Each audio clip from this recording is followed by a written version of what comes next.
बहुत समय पहले की बात है।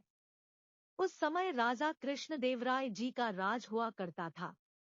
एक दिन राजा कृष्णदेवराय के दरबार में दूर देश के एक व्यापारी ने विजयनगर के दरबारियों की परीक्षा ली।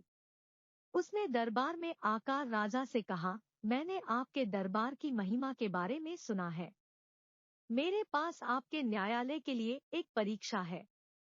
राजा ने व्यापारी को अपनी बात जारी रखने की अनुमति दी।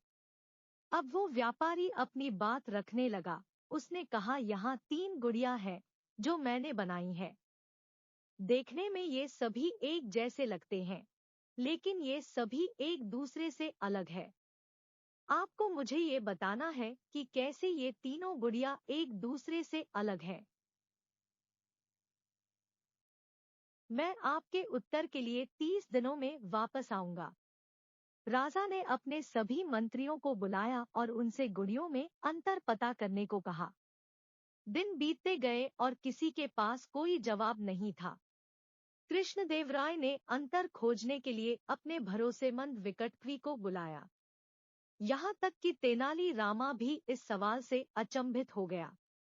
उसने गुड़िया को अपने साथ घर ले जाने के लिए राजा की अनुमति ली। उन्होंने निरीक्षण करना और पता लगाना जारी रखा कि अंतर क्या हो सकते हैं। उसने वह सब कुछ करने की कोशिश की जो वह कर सकता था, लेकिन जल्द ही व्यापारी के आने का दिन आ गया।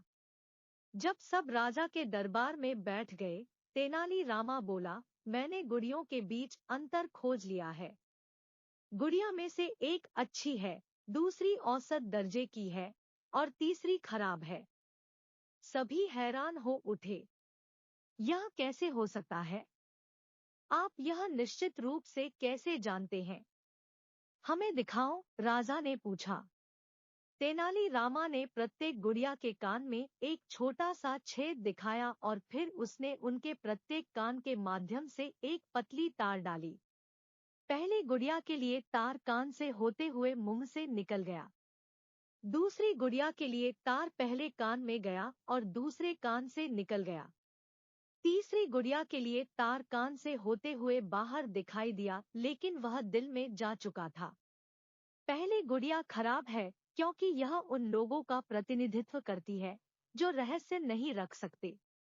दूसरी गुड़िया औसत दर्जे की है क्योंकि यह उन लोगों का प्रतिनिधित्व करती है जो सरल है और समझ नहीं सकते कि उन्हें क्या कहा जाता है। तीसरी गुड़िया अच्छी है और यह उन लोगों का प्रतिनिधित्व करती है जो राज रख सकते हैं, तेनाली रामा को समझाया। सभी प्रभावित हुए। लेकिन एक और व्याख्या भी हो सकती है। पहली गुड़िया अच्छी है क्योंकि यह उन लोगों का प्रतिनिधित्व कर सकती है जो ज्ञान चाहते हैं और इसे दूसरों के साथ साझा करते हैं।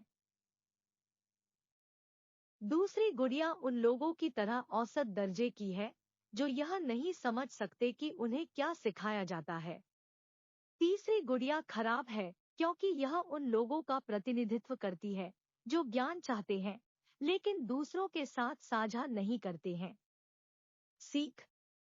इस कहानी से हमें ये सीख मिलती है कि तलाशने और सीखने की उत्सुकता ही हमारे अनुभवों और विचारों का विस्तार करने का एकमात्र तरीका है।